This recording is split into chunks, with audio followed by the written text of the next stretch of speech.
नमस्कार साथियों, आप सभी का जीवन उज्जवल हो, मंगलमय हो। और आज आपके लिए ख़ास वीडियो लेकर के आया हूँ। जो मेरे साथी परीक्षा में असफल हो जाते हैं, बार बार प्रयास करने पर भी उनको अगर सफलता नहीं मिलती है, तो आज आप इस वीडियो को देखने के बाद अपने आप को मोटिवेट कर पाएंगे और सकारात्मक सोच बना पाएंगे।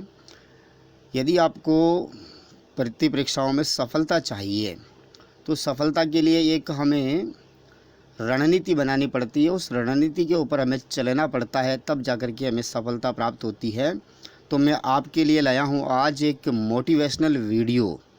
देखिए, आपको जैसा कि स्क्रीन के ऊपर दिखाई दे रहा टाइटल, सफलता आपके कदम चूमेगी अवश्य। जी हाँ, आपने बिल्कुल सही सुना है, सफलता आपके कदम चूमेगी। आपको मैं ऐसे 6 मंत्र बताने वाला हूँ। अगर आप इनको जीवन में अपना लोगे तो मुझे आशा ही नहीं, विश्वास है कि आप ज़रूर अपनी सफलता के मुकाम पर पहुँच जाओगे।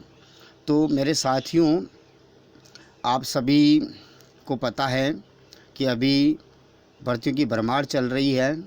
चाहे रीट हो, सेकंड ग्रेड हो, वीडियो एग्ज़ाम हो, पटवारी का हो, चाहे कृषि पर्यवेक्षक हो, इन सभी भर्तियां अभी वर्तमान में चल रही है।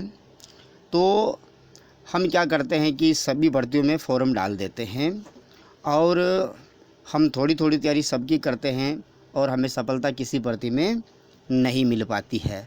तो मेरे साथियों, हमें ऐसा करना है कि जिस क्षेत्र में हमारी ज़्यादा रुचि है, जिस क्षेत्र में हम जाना चाहते हैं, तो एक हम भर्ती का हमें चयन करना पड़ेगा।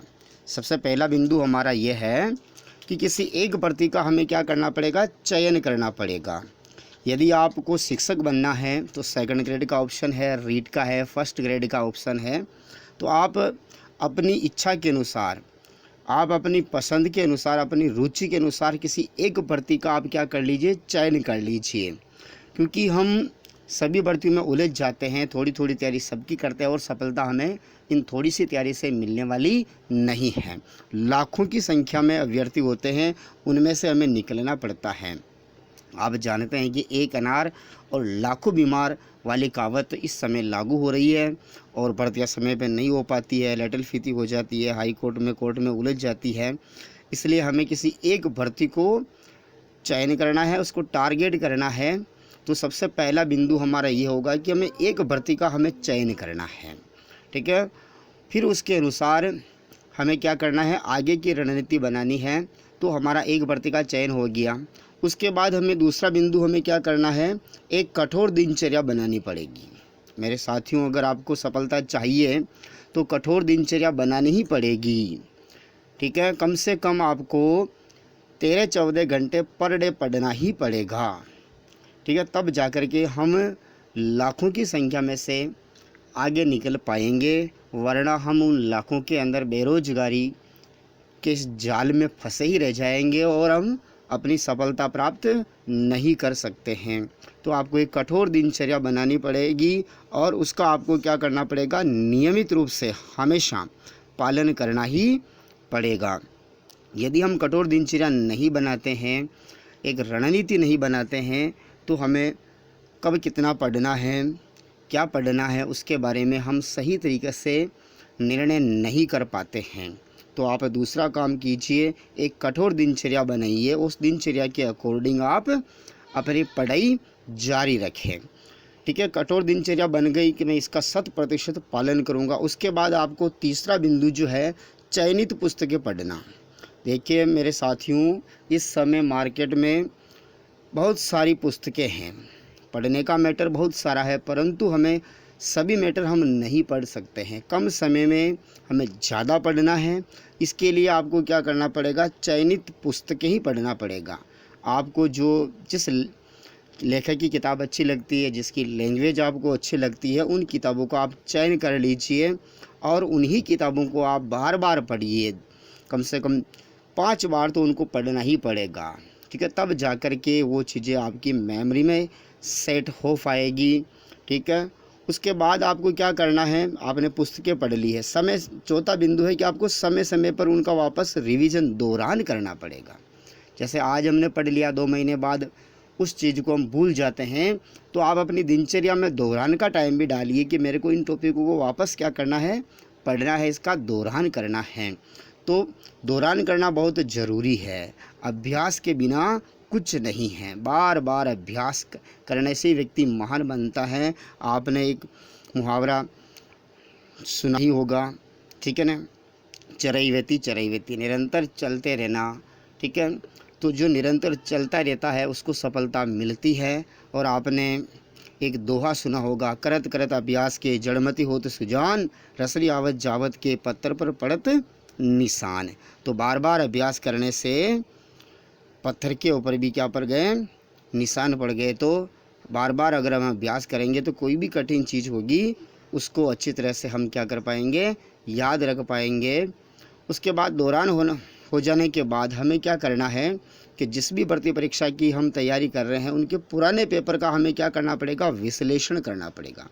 पुराने पेपर का विश्लेषण करना पड़ेगा। जैसे आप रीट का एग्ज़ाम दे रहे हैं या सेकंड ग्रेड का जिस भी आप सब्जेक्ट से दे रहे हैं, तो उनके पुराने विगत भर्ती परीक्षाओं के पेपर का आपको एनालिसिस करना पड़ेगा, विश्लेषण करना पड़ेगा। तो इससे आपको ये आइडिया लगेगा कि प्रश्न कहाँ से पूछे जा रहे हैं, किस लेवल के प्रश्न पूछे जा रहे हैं, ठीक है, और किन टॉपिकों से अधिकतर प्रश्न बन रहे हैं। तो आपको उसके बारे में पूरी जो डिटेल है वो आपको मालूम हो जाएगी। और आपकी कमजोरी कहाँ है, इन पुराने पेपरों के विश्लेषण करने से आपको पता चल जाएगी। तो पुराने पेपरों का विश्लेषण करना बहुत ज़रूरी है। और उसके बाद जो मॉडल पेपर होते हैं हमारे, ठीक है ना, मॉडल पेपर होते हैं, उन मॉडल पेपर को आपको क्या करना है, सोल्व करना है, ताकि आपको पता लगेगा कि मेरा जो लेवल है कितना है, मेरी कमज़ोरी कहाँ है, उसका आपको अवश्य पता चलेगा। इतना हो जाने के बाद आपको क्या करना है, छठा काम जो सबसे इम्पोर्टेंट काम है, मैं इसको सबसे अच्छा मानता हूँ, सकारात्मक सोच रखना है। सकारात्मक सोच रखना है, पॉजिटिव रहना आपको। ऐसा नहीं कि यार के इतने सारे बच्चे हैं, अभ्यर्थी है, कैंडिडेट्स हैं, मैं तो इनमें सिलेक्टेड नहीं हो पाऊँगा। तो आपको ऐसा नकारात्मक जो है थिंकिंग, सोच नहीं रखनी। आपको पॉजिटिव रहना है कि हाँ मैं कर सकता हूँ, आई डू इट, मैं इसे कर सकता हूँ और मैं ज़रूर करूँगा। मैं अपने और अपने माता पिता के सपनों के ऊपर खरा उतरूँगा। ऐसी आपकी सकारात्मक सोच होनी चाहिए। आप हो सके जितना नकारात्मक चीज़ों से, जो नकारात्मक आपको बातें बताते हैं, उनसे आपको दूर रहना पड़ेगा। आपको एकांत जीवन जीना पड़ेगा, कठोर तपस्या करनी पड़ेगी और आपको पॉजिटिव, सकारात्मक रहना ही पड़ेगा। तो यदि आप इन 6 मंत्र का अपने जीवन में पालन करते हैं, अपनी पढ़ाई के दौरान अगर इन 6 मंत्र को आप अपनाते हैं, तो मुझे आशा ही नहीं, विश्वास है कि आपके जीवन में खुशहाली ज़रूर आएगी, सफलता आपके कदम ज़रूर चूमेगी। ये मेरा विश्वास है, मेरा खुद का एक्सपीरियंस है मेरे साथियों। यदि हम मेहनत करते हैं तो ज़रूर हमें उसका फल एक न एक दिन अवश्य मिलता है। ऐसा नहीं है किसी एक भर्ती परीक्षा में हम असफल हो गए, इसका अर्थ ये नहीं है कि हम अपना जीवन हार गए हैं। बहुत सारी भर्ती परीक्षाएं आती रहती हैं, उनमें हम ज़रूर सफल होते हैं। तो मेरे साथियों, आप इन 6 बिंदुओं पर गौर कीजिए और अपनी पढ़ाई को कंटिन्यू रखिए, पॉजिटिव रहिए, आपका जीवन मंगलमय हो। आप जल्दी ही किसी एक भर्ती परीक्षा में सफल होकर के अपने मुकाम पर पहुँचे। जय हिंद, जय भारत, जय राजस्थान।